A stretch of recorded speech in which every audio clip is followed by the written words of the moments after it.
Let's go party. Trumpai, informacija. Beveik pusė žmonių, jaunimų tiksliau, savo nėštumo nėra planavę.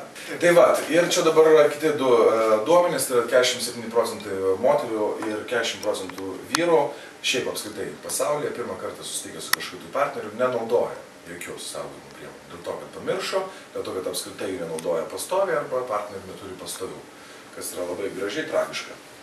Tai va, yra daug mitų įvairiausių, kaip apsisaugoti nuo nepageidautino nėštumo, karštų vandenių, citriną, vonia, jo šokinėjimas nuo laiptų, viskas tai labai padeda ir ypatingai padeda šitas. Kai sužinotum, kad jūsų vaikai yra seksualiai aktyvūs, padovanokit prezervatyvų, kad jie nebijotų kitą kartą jūsų klausti ir žinotų. Algirdai, tavo sūnus tai tikrai seksualiai aktyvus jau? Ne. Ne.